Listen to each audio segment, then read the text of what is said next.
Hi, this is Keiko from Brooklyn Shoe Space. I'm here with Shoe Talks, Quarantine Edition. We're going to be inviting Jennifer from Art and Soul Academy up in Toronto. Like Brooklyn Shoe Space, she has classes and private classes as well as group classes. It's a place for people to come and make shoes, bags, all the leather goods. I will invite her on right here. Hold on a second. I'm gonna oops, you can see that I'm in like, all right, don't double tap. Okay, all right, and then Art and Soul Academy. All right,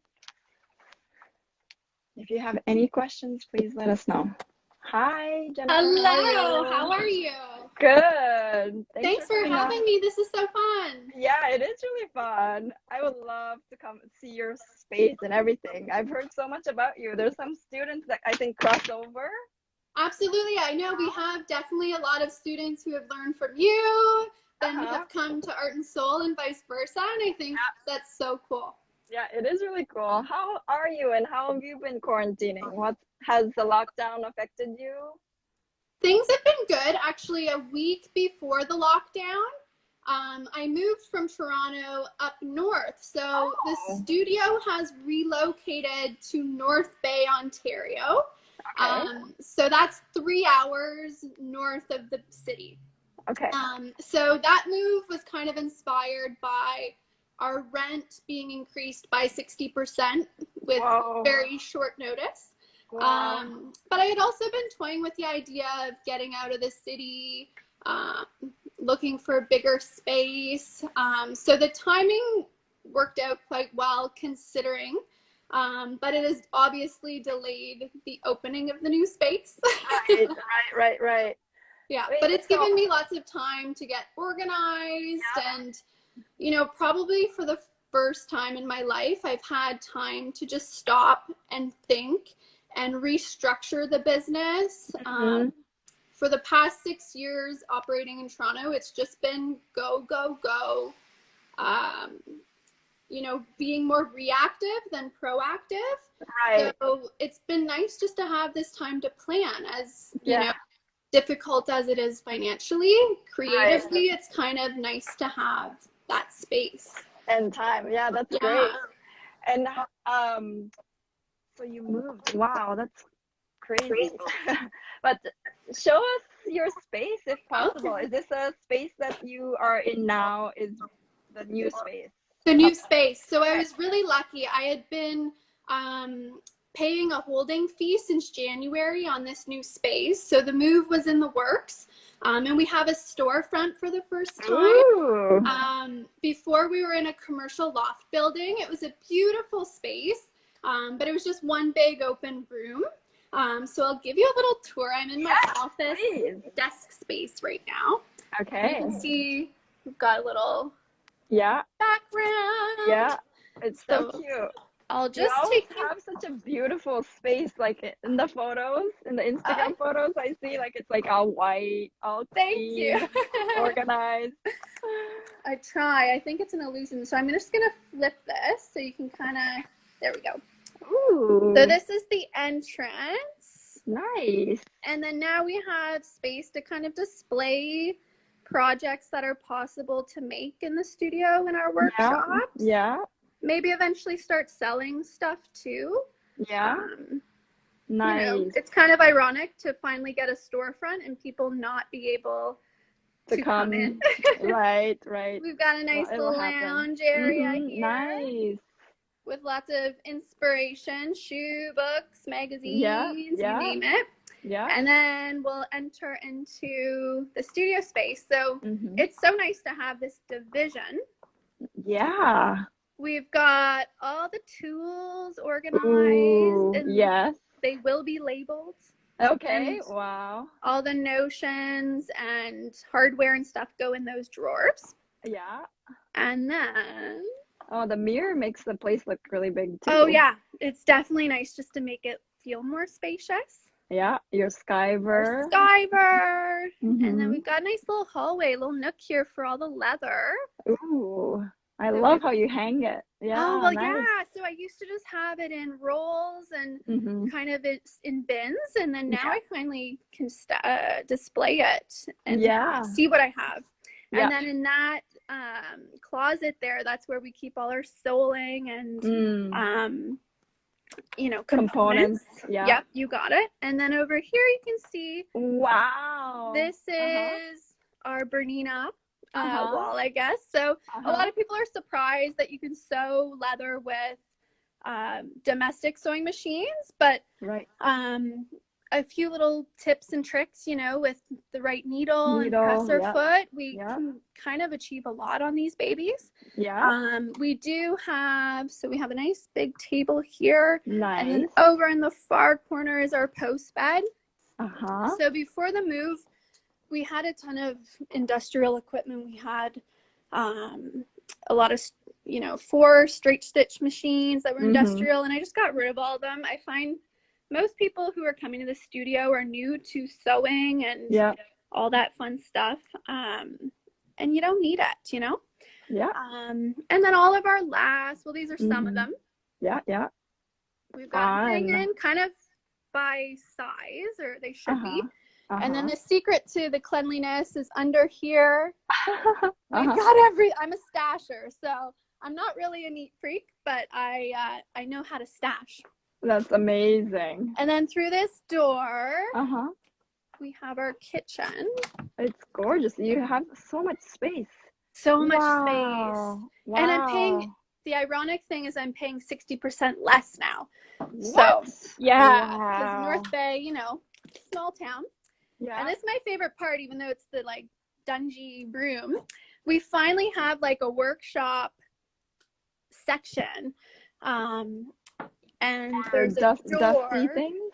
Yeah, exactly. So for all our gluing and sanding, there's space to finally get a finisher.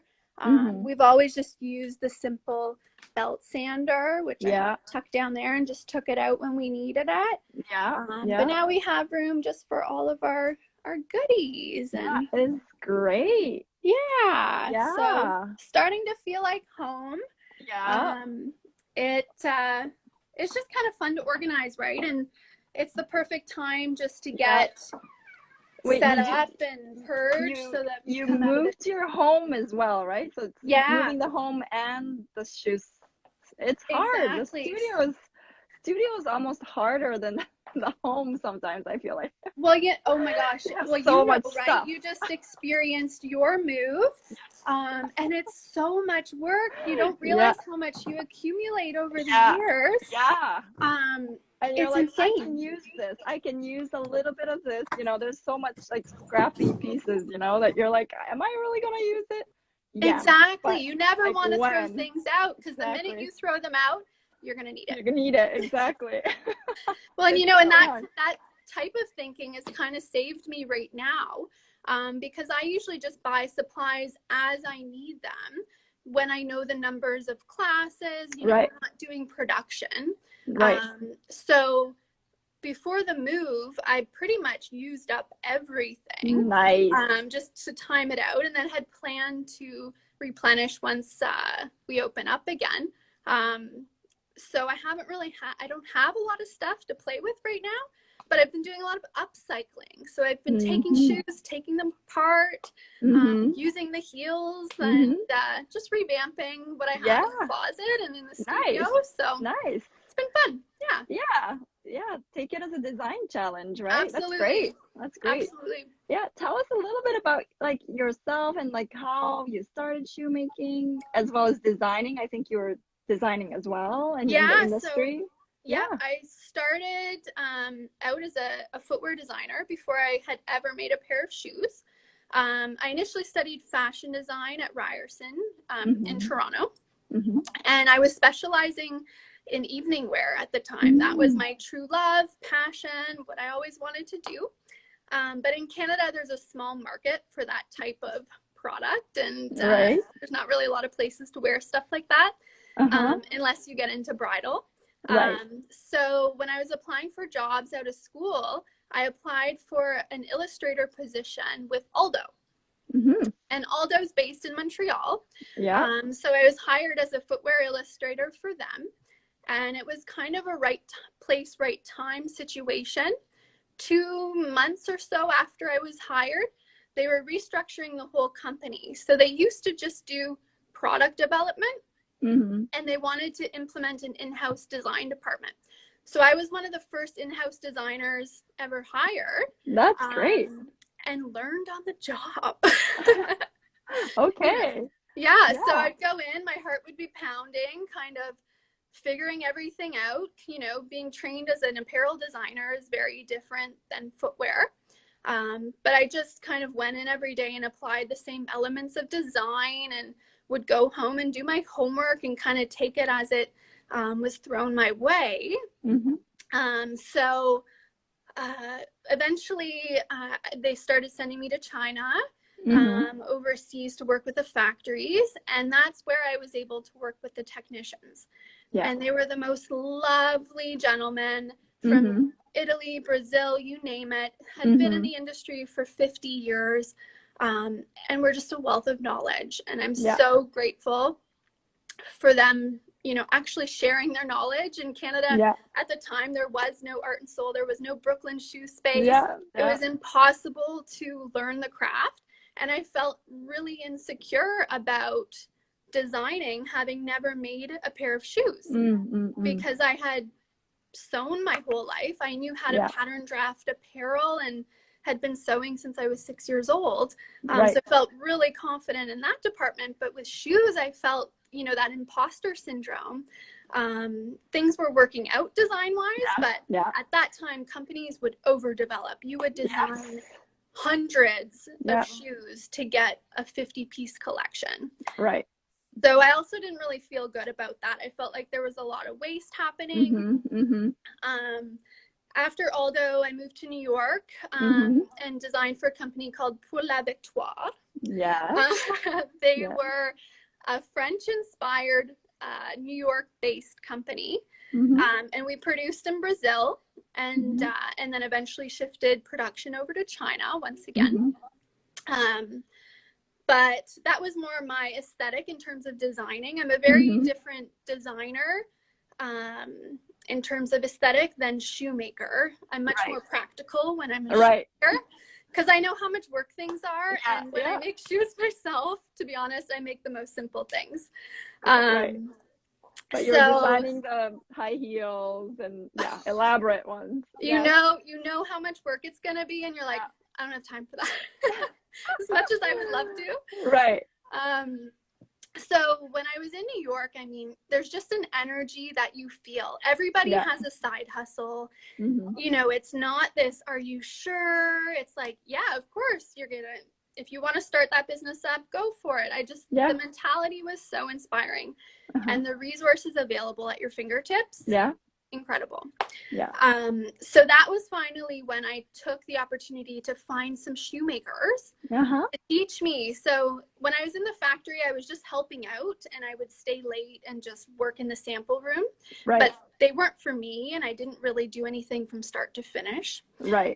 So my first experience from start to finish making by hand was at the JCC, and I've heard a lot of people interviewed on this series, and they've started the same way with Emily Putterman. Actually, you know what? I have the pair of shoes. I want to see the first pair. So funny, right? Looking back on. But, you know, it's addicting. She totally makes it so much fun, you know? I wonder if she knows, like, the trickle effect and her influence on. Oh, absolutely. I should talk to her, too. It's you so should. funny.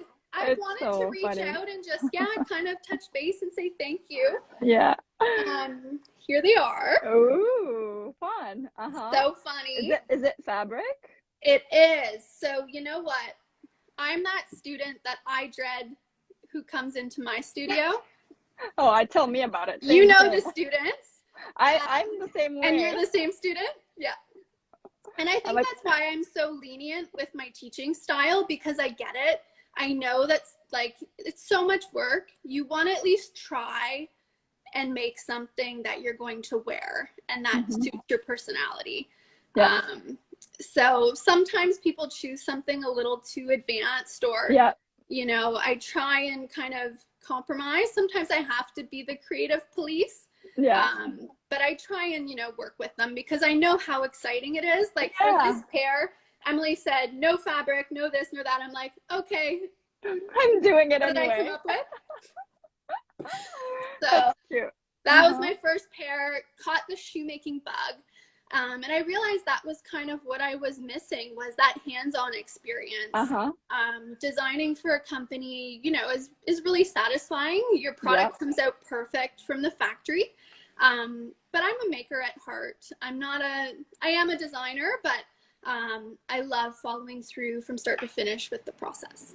Oh, that's awesome. And after JCC, did you keep on making at home, or how did you get into just keeping on making? So exactly, in my tiny shoebox Manhattan apartment, I put down a tarp.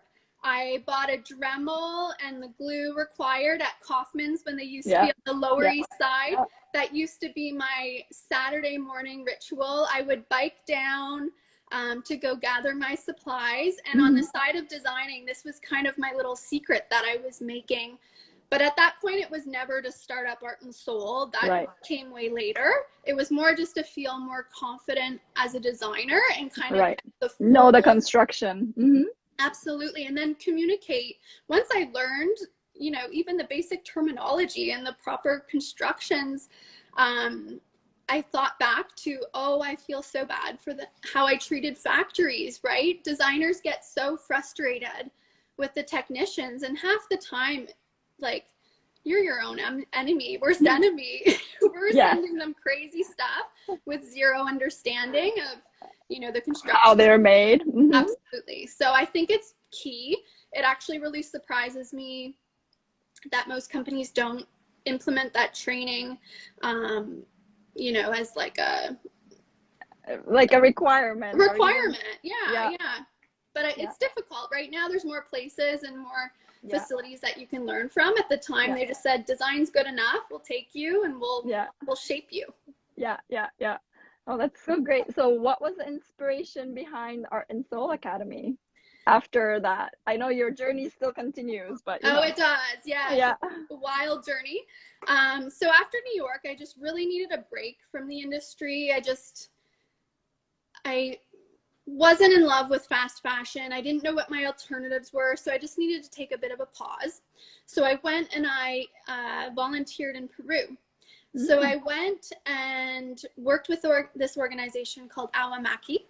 And what they did was they worked with designers and paired them up with artisans to help them design product with their textiles that were appealing to a global marketplace. Oh, so I was in the middle of the Andes. So I went from Midtown Manhattan to the middle of the mountains. And it was the break that I needed. It's kind of like this pause right now. It was just the time to really think about what's next and how to do it properly. So there I was so inspired by artisans. I was doing weaving workshops. Wow, nice. Woodworking, like anything I could learn, I would try it out. But it was so interesting because these artisans didn't speak English, obviously, let alone Spanish. Most of them were Quechua. So I was just so humbled and grateful that they would still teach me their skills and their love for what they were doing. And it was just something I had never experienced in New York or in Canada. You know, I found at that time a lot of people just would kind of close off their ideas or knowledge, where I think time has definitely changed in the past decade. So I was inspired by that whole experience, and I thought, how could I bring that feeling back to Canada?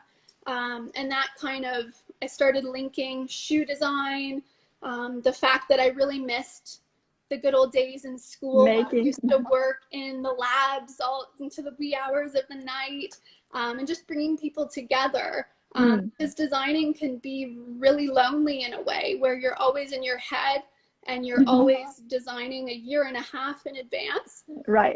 So you're never really present. And I think that's the beautiful thing about shoemaking is if you're not present, you're going to mess up. So you have to focus. Focus. Yeah. Yeah. And just be in the moment and take it one step at a time to get the best results. Yeah. Yeah. Oh, that's so great to hear. So how long ago was it? That was already 6 years ago? So that was 2014. So yeah, I had started Art and Soul website when I was in Cusco with really terrible Wi-Fi. And a friend of mine was getting married and I was heading back to Canada earlier than planned. Mm-hmm. So I thought, okay, how can I make some money when I go back? Because my plan had been to go back to Peru. I was dating someone at the time who is now my now husband. So I thought, okay, what can I do in Canada while I'm home for a few months? And I thought, oh, I can do some workshops, try it out. In Peru, I had done a couple workshops out of my husband's bar, and collaborated with a few hotels to host some shoemaking workshops. Ooh. And we just started with sandals, and we had taken the weaving strips that you can find in the local markets that a lot of the artisans make, and it was the perfect souvenir. They would spend a half a day with me in the middle of the mountains, in a beautiful surrounding, and come out of that session with a pair of sandals with the Peruvian textile. Oh, that's amazing. Yeah. So I decided to take that idea, bring it back to Toronto, and the goal was to find somewhere to host me. So I found my old university, Ryerson. The Bata Shoe Museum hosted a few workshops. Oh, that's great. Yeah. And then a friend's boutique at the time as well also hosted workshops. So it was a great way to test the waters. Yeah. To see if there was an interest. I wasn't sure if it was a crazy idea or not, or wasn't sure why there wasn't something like that already. So I thought it was a good way to test the waters to see if it was worth eventually getting studio space. And then after 3 months, I found the loft space, which allowed us to have more workshops more often, and just expand the offering and the hours I was teaching, and eventually bring in guest instructors and whatnot over the years. So it really grew into this amazing business that I had never even planned. So I was always pleasantly surprised every step of the way. That is great. That is so great. So I guess you would call mentors, like Emily is a mentor, as well as like the artisans in Peru might be your mentors as well. Absolutely. And the technicians in the factory, there was one technician especially, he would work with my crazy ideas, and he gifted me my first shoemaker's tape. Oh, nice. So I always like to pass that tradition on with my studio intensives. Those students, I usually gift them a shoemaker's tape at the end, and kind of tell them that story, because I still have mine. So his name was Marcelo, and he was amazing. Oh. Yeah, and I think it's important to learn from as many people as you can. That's why I love hearing when my students come from you guys and vice versa. Or, you know, I had one student recently, and she had been to almost every indie maker space possible, and I'm like, maybe you. I wanna go learn. Yeah. No, absolutely. No, I have a whole list of places I want to learn from too. I hear you. Yeah, one day I'll take my time. Yeah. So sorry, I'm like, so you got into teaching, you love teaching. It's so inspiring. Isn't it? Like, I don't know. Do you get inspired by your students? Do you make some shoes for yourself as well? Well, so every sample, I always test out the patterns, and I make the shoes, and I test out the size runs before we teach a group workshop. And I always make, you know, the shoes on display in my size. So at least it's, you know, something that I can wear and show off as well. I don't make as many shoes as I would like, as I'm sure you can understand. You kind of wear multiple hats when running a business like this. You're a janitor and receptionist and greeter and actress and teacher all in one. But I think, yeah, it's important to kind of keep your hands at it so you don't get rusty. Mm-hmm. And Are you working on something right now?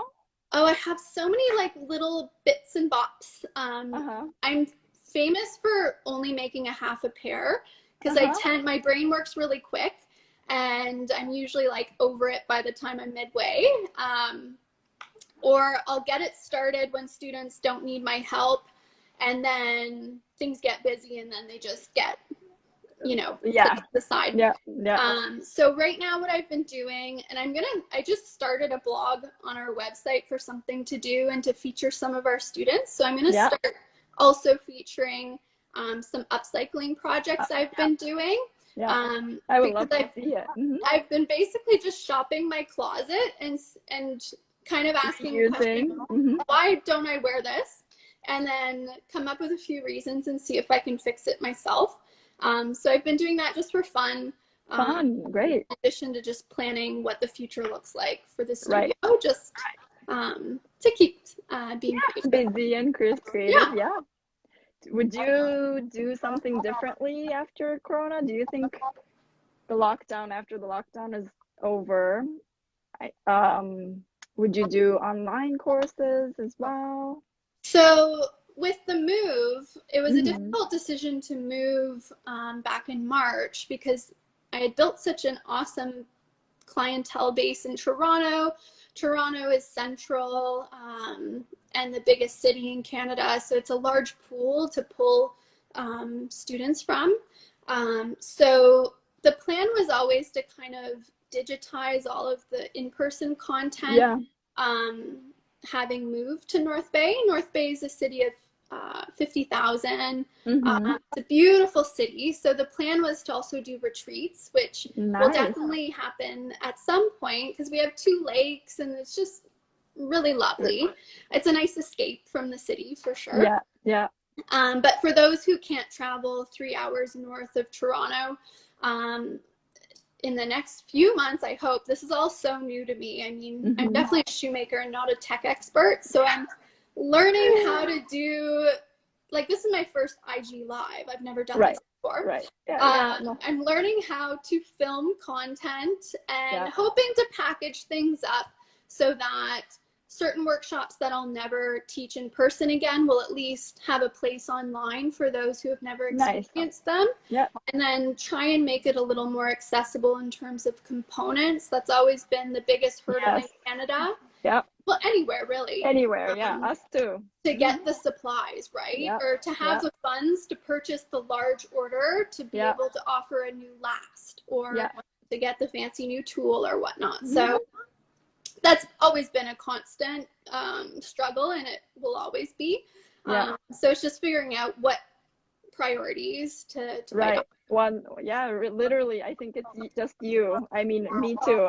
It's just me and myself. And I used to have help from Bonnie, but that's not exactly anymore. So you get it. It's a constant juggle. And just trying to stay one step ahead of your students. Right. And just thinking about what's next, but not too far in advance. And, absolutely. No, I hear you. Civil Leather asks, have you ever considered producing your own line of shoes for sale? Would you do that? It's an idea. People ask me, given that I used to work full-time as a designer. I run design classes where it's focused on sketching and doing tech packs and all that fun stuff. Students ask me that question every time as well. And my answer is always, the world doesn't need another shoe brand or handbag brand, but what we do need more of are brands that have a strong DNA, a strong mission in terms of, having a positive impact on the process or environment or whatnot. So I never write that off, but it's expensive to launch. That's a big one. And also I love doing so many things, and until I have a really clear, concise idea of what that would look like, I'm kind of really enjoying just doing one-offs, potentially, now that we have a storefront, making capsule collections and having, you know, limited amount of product available for sale in person here or online. And just kind of making keeping it local pieces, keeping it local, you know, zero waste. Like I just, having worked with the factories, I have been really turned off yes, from by the quantities. Yeah.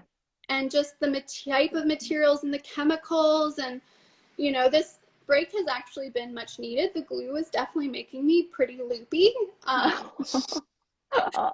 So, yeah, you know, I've just been doing really clean projects right now. I'm just trying to figure out, you know, how can we make this product, or run this workshop in a more positive way that's better for your health and for the environment. And it's, you know, things are ever changing, and like I made a lifestyle change where I went plant-based. And so that was just for health reasons, but then the more research you start learning, like once you know, you can't unknow things. Yes, no, I know. With the chain reaction of all the environmental things happening. Oh my gosh. It makes you crazy. The more you read. Mm-hmm. So I think it's kind of doing what you can in the moment, being careful about consumption and making, you know, really concise, confident design choices. So going back to the brand question, I think every brand launching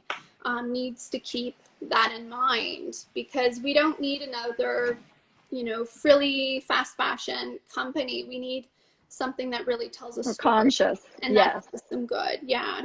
I'm looking forward to your upcycle projects, you know.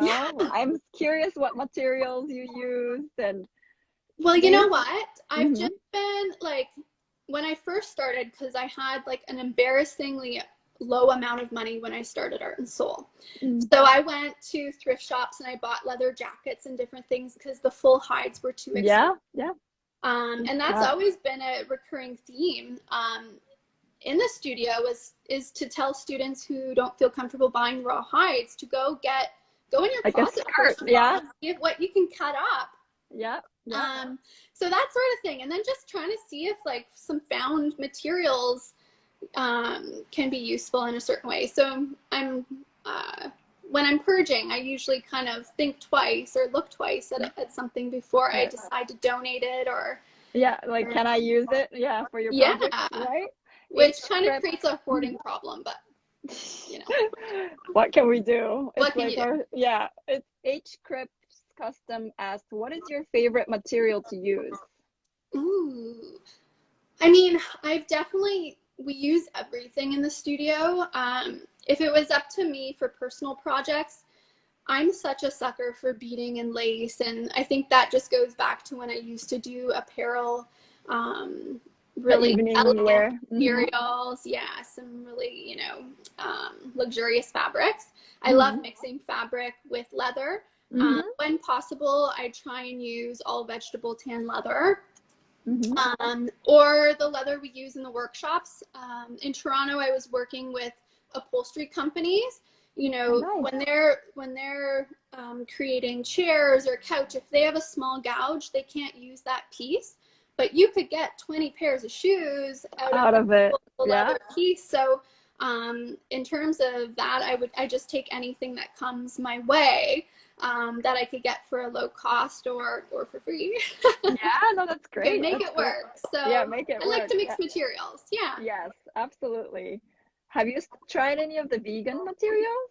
I ordered samples of the Pinatex. I know you've used Pinatex, so I'd love to hear what your thoughts. I haven't physically made a pair using any plant-based materials, but I'm constantly researching because I think that's the future of the industry. I don't think it's quite there yet in terms of being entirely eco-friendly. But how have you enjoyed working with it? I like it. Rebecca from Hype Studio, actually, vegan cordwainer is her Instagram name. She's like the master of experimenting with all the vegan materials. They are fibrous, So it's a little bit harder once you wear them and get crinkles. If it's a metallic finish, it'll really leave that mark of the wrinkle. Gotcha. But otherwise, I like it. I have a silver sneaker. It kind of looks like burrito wrap, kind of. Love it. It's like foily. Yeah, it wears Yeah, they're really coming out well. with more colorways. Yeah, and then there's mushroom leather yeah, and cactus. yeah. Like, It's woo! fantastic. Yeah. So I good. wonder how commercially, like, not commercially ready, but how ready it is for footwear. Like, you know, the stretching and, you know, but I think you can play with style and like the way you make it, and I think it's possible. Yeah, I totally. think so too. I think, yeah, once, like any material, once you learn its properties, you Yeah, can decide, make careful design choice and say, oh, exactly. that wouldn't be suitable for this, but perfect for that. So Yeah, I think it is just experimenting and seeing where your creativity takes you. yeah, yep. And then Yeah. you can feel good about it, right? Yeah, totally. Yeah. What's your favorite shoe that you've made in your shoemaking career or even your students' work? Oh my gosh, that's so tough. I have some shoes stashed here. Probably, like I said, I'm pretty reserved when I make shoes for myself, but I have this one boot I made and I wear quite often. So this is kind of what I wear 3/4 out of the year, just like a black boot. You can't go wrong. It goes with everything. You can dress it up, dress it down. I made this when I was in Peru out of another shoemaker's studio. So whenever I travel, I love to learn from other artisans, and especially in a country like Peru, they're not using heavy industrial equipment. They're using these babies. Yes. And they're making magic happen. So whenever students come in and they get hung up about, oh, I don't have that piece of equipment or that fancy tool, I'm like, you don't need it. That's something eventually you can treat yourself to. You know, add it to the Christmas list, but you can, all the tools we use in our workshops are basic. Good. You know, we don't have fancy knives. We use an X-Acto. We swap the blade for the ultra sharp black blades, and that's just as sharp as a shoemaker's knife that you'd need for cutting soles. The perk of that is you don't need to know how to sharpen it. So that's the only, you can just clip it. Just snap it off. Exactly. And so and then I have another shoe here. This was my favorite that I've ever designed. Ooh, fun. I think I've seen your sketch on Instagram. I've used it to kind of promote our footwear design workshop. So I always have it sitting on my desk just because it became a campaign shoe for PLV. And it was, I just remember, you know, going to a thrift store, finding this cool Western style bag that had this interesting pattern on it. And I kind of visualized that same pattern on a shoe, and it became this sculptural ornate design. And then that was a shoe that I worked really closely with a technician with. So I had made, at that time, I didn't know how to tape a last step properly and get all the guidelines for proper fit. So I had made this paper pullover to show him, and I was like, here. And it was kind of the closest to making a shoe at that point in time before I started taking classes and experimenting. Oh, that's so great. And then with him, you saw the iterations of the sandal coming to life. So I'm the type of student, if I take a class, I just want to see how it's done. I'll maybe make like a crappy pair of shoes or something, and then go home and really fine tune the skills. So I just need kind of the overall understanding, and then I need that time to just let things practice sink in and practice. And that's what I always try and emphasize in my classes, at least, is, you know, you have a lot of students come in, I'm sure you can relate. Yes. They have their dream pair. They've never made anything or never sewn anything, which is fine. But a factory usually takes 3 to 4 prototypes to get a perfect shoe on the store shelf. So why would your shoe be perfect the first time? Mine never were. They still aren't. It takes a couple times to get it perfect in terms of aesthetic and fit. So I always just try and encourage the students to be nice to yourself. Totally enjoy the process. Yeah. With every mistake, you learn something. Yeah. And if you think that's the end of the world, wait for it. You're gonna make millions more mistakes. Yes. And I call them humbling hiccups because they're honestly just a hiccup in your journey. It's to put you in your place so you don't get too cocky. And you know, you have to pay your dues. You have to put in, what do they say, 10,000 hours? You have to put in the time. Absolutely. And those mistakes always make your shoes bespoke. So there's especially yours. Yeah, and sometimes, you know, unless you put it on a mantle and like look at it really closely, you really can't see it, you know, and only you know the mistakes, you know.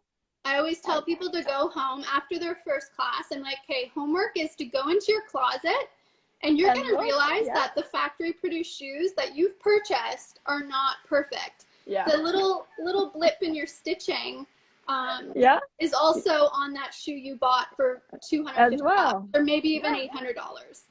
Yeah, that could happen, right? Glue seeping out, right? Yeah. Oh man. Anyway, what else was I gonna ask? What tools do you like in your workshop or something that you own?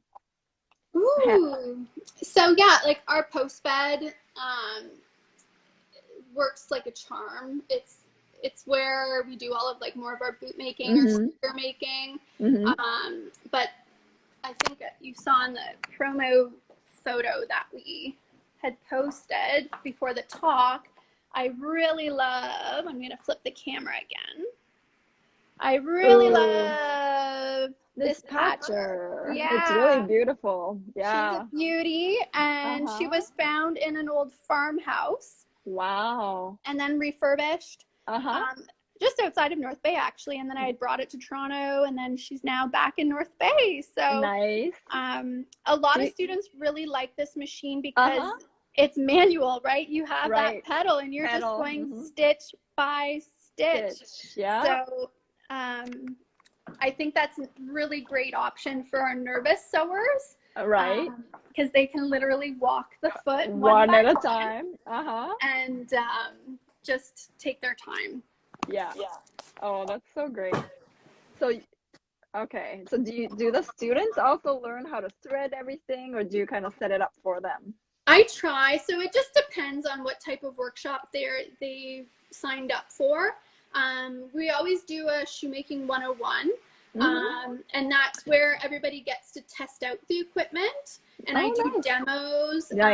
And then I also, after doing a bit of teaching, realized the sewing essentials was beneficial. So that's where if you had never used a sewing machine before or needed a refresher, that that class was perfect just to feel confident.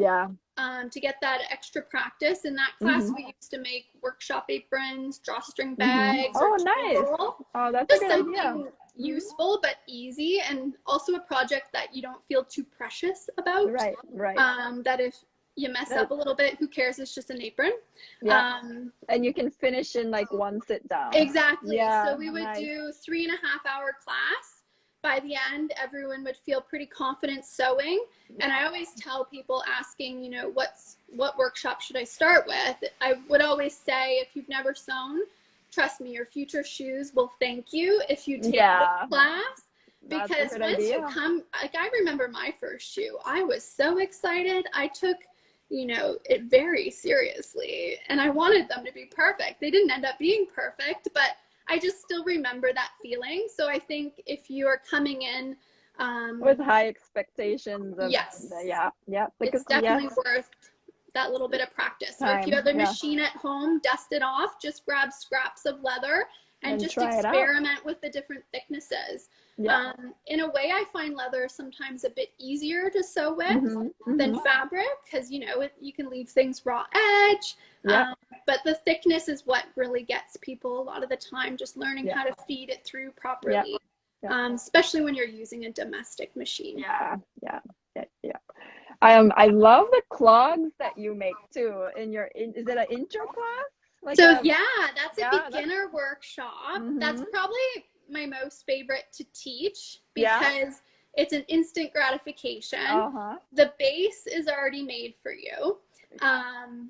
And you can just have fun with the uppers. So in that class, we have 2 different heel heights, and then we have templates for the uppers that students can still veer up and down from to change the proportions. And then they get to pick. So in that class, all the materials are supplied. They just come filter through what we have hanging on the wall there, and then everybody comes up with something so cool and unique, and that fits perfectly to their foot. Sandals can be so tricky, right? When you purchase them, whether your foot slides too far forward or if the straps fit properly. But in that class, we can just we have students stand on the base, and then we fit the straps and tape them in place, and then we bring them to our industrial stapler, which can be scary. And we have this one clog that looks like a monster because it has all these scraps of leather that people have tested out the stapler to gain confidence before they tackle the real deal. Which is totally key. Once in a while you get someone who's an upholsterer or someone who's really into carpentry, and they feel confident. They know how to use it. But most people don't, and it's really loud. It's attached to a compressor. So it's intense. But it looks really fun. That's so great that you do it. Renee Vandenberg asks, what do your students find the most difficult part of shoemaking? Ooh, good question. I'd probably say, the sewing, if they've never sewn before, that can be the most time consuming and the most daunting. Because once you poke a needle through, it is what it is. And you're already kind of halfway into the process to recut some of those pieces. It's like you weigh the pros and cons if it's right. The finishing stages can also be a little bit tricky too. We use a belt sander, which is the equivalent to the finishing machine with all the different grits. We just switch the grits on our belt. That machine tends to scare people sometimes too at the end, because you've spent, so much time. Class, like that's a 35-hour class. You've spent 35 hours on this project, and now you're just bringing it over to a belt sander and it's going. So at any point, I'm always there for students. If they don't feel comfortable with a step, I'll jump in. I try not to though, because I feel like if someone's just try it. If someone's going to do it for you. Like I remember the classes I did, a lot, the instructors kind of did some of it for me. And then it's harder to remember. Emily had, I think she did my sewing for me.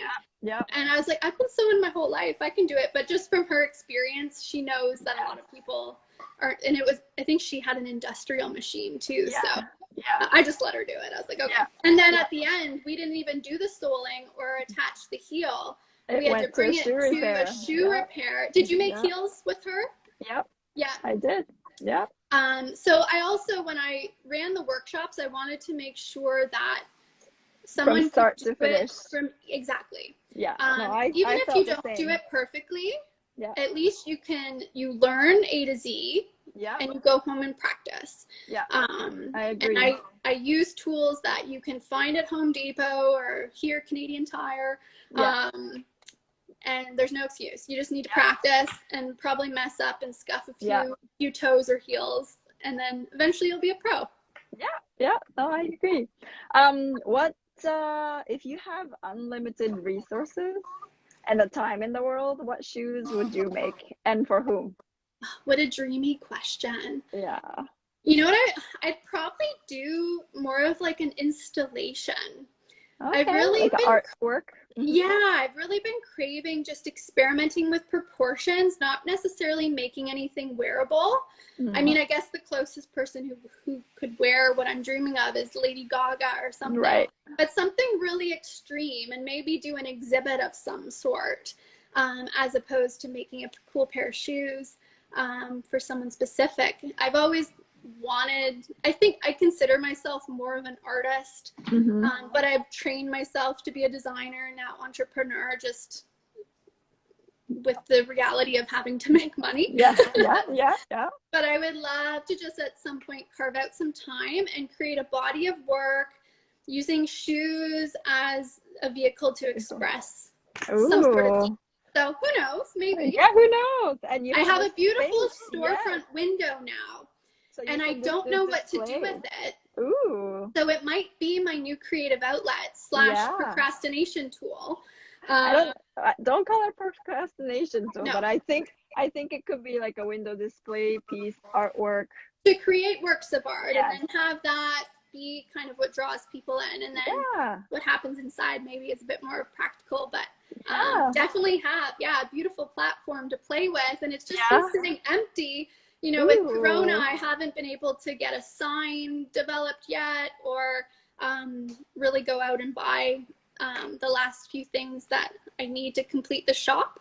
But hopefully in the next month, we'll be able to get it all done. I'm looking forward to that. Share with us on Instagram with I photos. will. Yeah. Where would you want to be, and what do you want to be doing in 3 to 5 years? Ooh. I know you just moved. So I've just moved. A new beginning in a way. Yeah, it's definitely a new beginning. It's nice to have this new shop. It feels like a fresh start. So I definitely want to just have Art and Soul clean itself up a little bit, digitize everything, have it more accessible, maybe ease off on the in-person stuff, and maybe turn it into more of a DIY brand. Kind of blending design and workshops, kind of designing a curated offering that could then be offered as a product or a kit. So great. I do miss designing, so I'd like to merge those worlds together again. And I think just expand. You know, I've always just relied solely on the in-person. I had the plans for kits and online for basically 6 years, but as you know, the in-person programming just takes up all your time. So if anything, COVID has just given me that confirmation that those ideas will work. I know there's lots of amazing indie companies already doing that. So it's just figuring out a way to do it in my own way. And I think teaching, you know, I have kind of lost myself a little bit in terms of who I am creatively, as a creative. I hear you. I'm always catering, like, what will people want to make? And just offering that, even though I'm not even into it, or maybe it's not on brand, just kind of trying to offer and say yes to everybody and everything, where now I want to just, with this time, think about who is Art and Soul, and just maybe move forward and edit choices moving forward, and just really ask, that's a good idea. Brand, and what does on brand even mean? No, but that's great though. It's inspiring to hear, you know.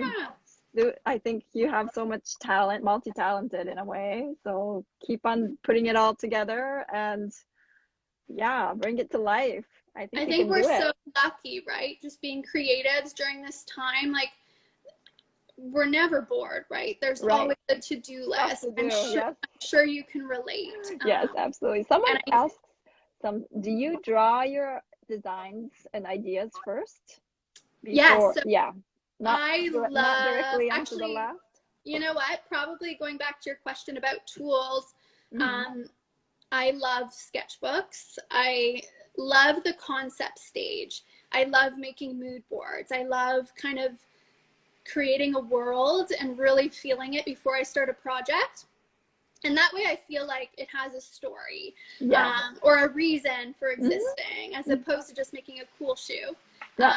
So I really love sketching as much as possible. I don't do it as much as I would like, but I always have my sketchbook on my desk that I fill with just magazine tearings. I'm still pretty old school. I love ripping up magazines. You know, What about I'm like, I would totally buy like an Art and Soul shoe coloring book. Sorry, it's like a very primitive. You know maybe, what? That's okay. like, That's a you sign, design. because 2 days ago I was laying in bed and thought I should make a coloring book. Yes. There you go. You just you gave, design. that was a sign that I need to do it. And it's something that would be possible to do right now. I'm trying to think of projects. You design so many. I mean, you have so many designs. Maybe it's like, oh, I don't have to. You don't have to make it to make it come to life. Your sketches are already beautiful. I love that idea. Thank you. I'll buy it. Yeah, it'll be a fun, like, rainy day activity to do. Well, you know, like those adult coloring books were all the rage a while back, right? And I feel like so many people dream of being a shoe designer, and they just love the idea of it. They don't necessarily want to do the work because it's actually not glamorous. You're in a factory and it's grungy and dungy, and you're working 15-hour days or more days a week. You want to do the fun stuff, and I don't blame you. You know, you want to sketch and you like Project Runway, throw material around and do the dreamy stuff. Not all glamour, So maybe the coloring book can act as a tool to fill that need. I love it.